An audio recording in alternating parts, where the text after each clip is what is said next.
Now let's continue talking about sorted lists. This is sorted lists part 2. Okay, so if you haven't seen sorted lists part 1, it might help to do that. Quick review here. We created a sorted list. We added stuff to it. We looked at a couple of properties, count and capacity, and then we looked at the contents of our sorted list. Let's run it right quick. We added 4 people into it. We checked the capacity. We looked at the contents, and we noticed that it was sorted. It's in there in a different order than we added it, and that happened automatically. So now let's talk about how can we further manipulate our sorted list. So let's uncomment this. Notice we are going to read one of the variables, or read an item from our list, and notice what we're going to do. We are going to say, I want you to load into this integer called AMT. Let me scroll this up. I want you to load the value of what is assigned to the key cups. Well, if you look in my sorted list, the key cups has a value of 22. So what this is going to do is go look up cups key in the ML sorted list and add the value 22 into an amount. And then I'll have to convert that to a string to make it show in a message box. That's what I'm going to do. And so we're basically going to find the number of cups. And here's how we do it. Actually, this is the code that finds the number of cups. So let's go through this again, and we'll step all the way through here.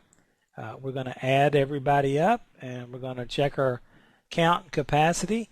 You'll notice that's what our sorted list looks like.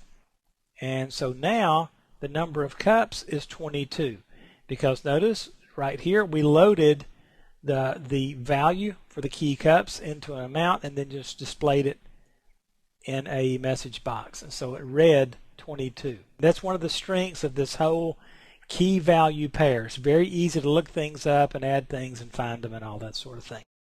Next, let's talk about deleting things. What happens if we want to delete an item from a sorted list?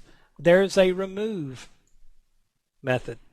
And again, we're just going to give it the key that we want to remove. All right, and once we do that, we will loop through and take a look at the new list, and we should see that cups have been gone, or have been removed, or are gone, or something like that. Anyway, pardon me while I ramble.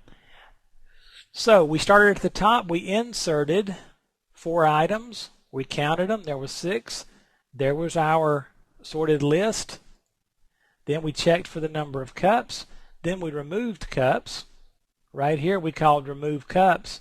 Then we looped through our sorted list one more time, and notice cups is now gone.